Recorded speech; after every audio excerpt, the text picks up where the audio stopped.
চৌধুরী সাহেব।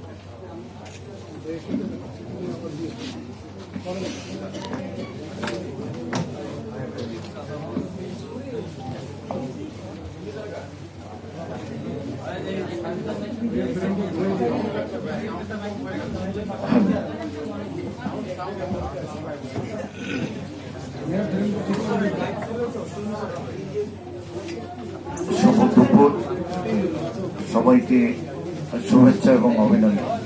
প্রথমেই একটু দুঃখ প্রকাশ করছি, আমাদের এই সংবাদ সম্মেলনটা বেলা 11টায় শুরু হওয়ার কথা, যেহেতু আমাদের জন্য এটা খুবই গুরুত্বপূর্ণ ছিল এবং কাগজপত্র প্রিন্টিং এর ব্যাপার ছিল, তাই সাময়িক 1 ঘন্টা লেট হয়েছে বিদায় আমরা 12টার শুরু করেছি। এর জন্য আপনাদের কাছে দুঃখ প্রকাশ করছি।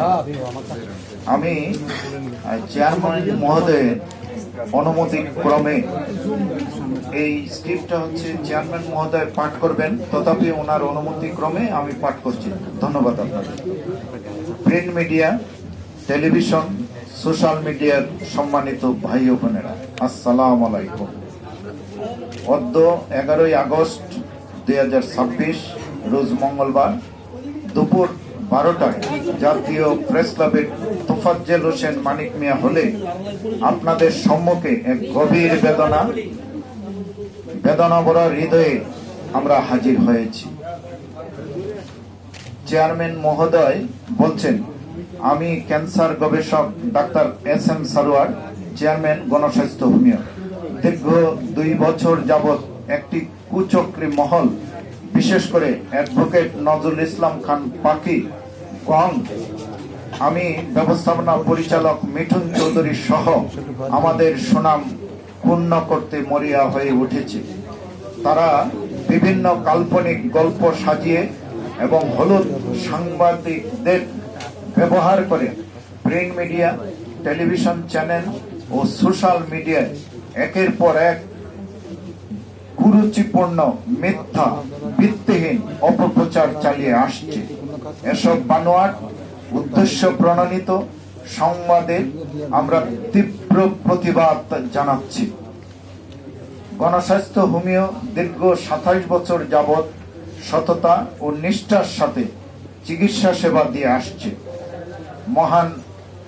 মহান সৃষ্টিকর্তার রহমতে এবং আমাদের সকলের দোয়ায় এ পর্যন্ত হাজার হাজার ক্যান্সার, কিডনি, থ্যালাসেমিয়া রোগী এখান থেকে সুস্থ হয়ে আসছে।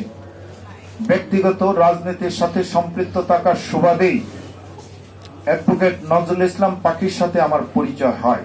পরবর্তীতে আমরা বাংলাদেশ ইসলামী সমন্বয় পরিষদ নামক একটি সামাজিক সংগঠন গড়ে তুলি এবং তাকে সেখানে আইন বিষয়ক সম্পাদকের দায়িত্ব প্রদান করি। জাতীয় প্রেস ক্লাবের অডিটোরিয়ামে আমাদের ছাত্র সংগঠন, যুব সংগঠন ও সাংবাদিক সংগঠন গঠন করে এই লক্ষ্যে আমরা কাউন্সিল অধিবেশন অনুষ্ঠিত হয়।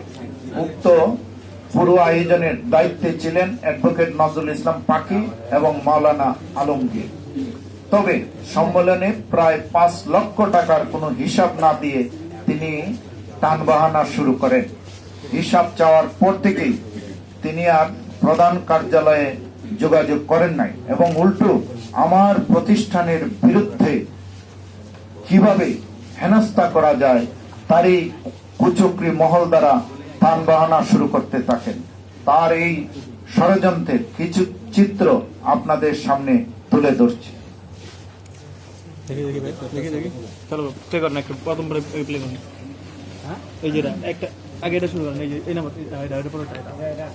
আমরা আপনাদের এটা দেখাবো, আমি বক্তব্যটা শেষ করছি। নজরুল ইসলাম পাখি নিজেই নিজেকে সমন্বয়ের পরিষদে একক সভাপতি হিসাবে ঘোষণা করে। ফজল শেখ বাবুকে দিয়ে আমার বিরুদ্ধে শাহবাগ থানায় একটি মিথ্যা মামলা দায়ের করান। বিভিন্ন ভুয়া রোগীকে মোটা অঙ্কের টাকায় ভাড়া করে তাদের বয়ানের ভিডিও বানিয়ে মিডিয়ায় ছড়ান। এক পর্যায়ে লোক মারফতে মীমাংসার প্রস্তাব দিয়ে 5 লক্ষ টাকা দাবি করেন এবং এই টাকা এই টাকা দিলে আর কোনো অপপ্রচার করবেন না বলেও প্রতিশ্রুতি দেন।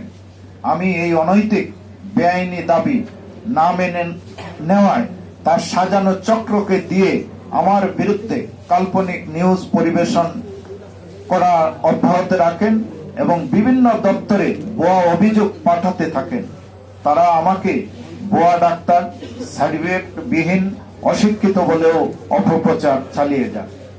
ঢাকার প্রাণ কেন্দ্র 14 পুরানা পল্টন দারুসালাম মার্কেটের পর বর্তমানে 56 বাইতুল ভিউ টাওয়ারের লিফটের 10 এবং 11 তলায় আমরা নিয়মিত চিকিৎসা সেবা দিয়ে যাচ্ছি। যদি আমার বৈধ ডাক্তারি সার্টিফিকেট বা যোগ্যতা না থাকতো তবে কিভাবে এমন স্বনামধন্য স্থানে দশকের পর দশক, শত শত, হাজার হাজার রোগীর চিকিৎসা দিয়ে আসছি। পাখির এই চাঁদাবাজ চক্রের অন্যতম সক্রিয় সদস্য হচ্ছে 55-60 বছর বয়সী রাশিদা পারভিন। তাকে ব্যবহার করে অ্যাডভোকেট নজরুল ইসলাম পাখি বিভিন্ন থানায় আমাদের বিরুদ্ধে মিথ্যা দর্শনের মামলা এবং করার অপচেষ্টা চালিয়েছে, কিন্তু প্রশাসনের কাছে গ্রহণযোগ্য প্রমাণ ও দালিলিক উপস্থাপন করতে না পেরে ব্যর্থ হয়ে এখন তারা অন্য পথ ধরছে। চক্রের কেউ ডিজিএফআই এর কর্মকর্তা, আবার কেউ সাংবাদিক পরিচয় দিয়ে আমাকে ফোনে বিভিন্ন ভাবে ভয় ভীতি দেখিয়ে 10 লক্ষ টাকা চাঁদা দাবি করে। এক পর্যায়ে তাদের সাথে দর কষাকষির এক পর্যায়ে তথাকথিত ডিজিএফআই এর পরিচয় দানকারী ব্যক্তি জানায় তার ইসলামী ব্যাংকের একটি নির্দিষ্ট অ্যাকাউন্টে 5 লক্ষ টাকা দিলে নজরুল ইসলাম খান পাখি, রাশিদা পারভিন ও অন্যান্য হলুদ সাংবাদিকরা আর কোনোদিন বিরক্ত করবে না এবং এই সমস্ত দায়ভার সে নিজেই নিবে। এ সংক্রান্ত ভয়েস রেকর্ড আপনাদের শোনার জন্য প্রস্তুত রয়েছে। অবিরাম কিছু হলুদ সাংবাদিক আমার প্রতিষ্ঠানে এসে মানসিক চাপ সৃষ্টি করে এবং চাঁদা দাবি করে আসছে। ইন্ডিপেন্ডেন্ট টেলিভিশনের নামদারি তালাশ টিম, তালাশ বিডি, গ্রিন টিভির সাংবাদিকরা, কিছু হলুদ সাংবাদিক মোটা অঙ্কের চাঁদা দাবি করেন। তাদের অযৌক্তিক ও অবৈধ দাবি পূরণ না করায় গ্রিন টিভিতে একটি সম্পূর্ণ মিথ্যা বানোয়াট সংবাদ প্রচার করে আমাদের সামাজিক মানহানি ও অপূরণীয় পারিবারিক ক্ষতি সাধন করেছে। আজ আপনাদের মাধ্যমে এই চাঁদাবাজ নজরুল ইসলাম পাখি চক্র ও হলুদ সাংবাদিকদের আসল মুখোশ উন্মোচন করতে চাই। প্রশাসনের কাছে বিনীত অনুরোধ জানাচ্ছি, অবিলম্বে সরজমিনে তদন্তপূর্বক সত্য উদ্ঘাটন করে এই অপরাধী চক্রকে আইনের আওতায় এনে দ্রুত গ্রেফতার করা হোক। ধন্যবাদ আপনাদের সবাই। আরেকটা বিষয় হয়ে গেছে যে সে একবার আমাকে ওই ভোক্তা অধিকার নামে একটা বুয়ার চিল সাজাইয়া আবার আমাকে হয়রানি করতে, পরে ভোক্তা অধিকার আমাকে লিখিত দেওয়ার পরে ভোক্তা অধিকার থেকে আবার তদন্ত করাইছে। এইভাবে বারবার হয়রানি, সার্টিফিকেট নাই বলে আপনাদের সামনে অনেকগুলা নিউজ পড়ছে। আমি সার্টিফিকেট গুলো আপনাদের সামনে তুলে ধরছি। বিশেষ করে আমার সাথে এই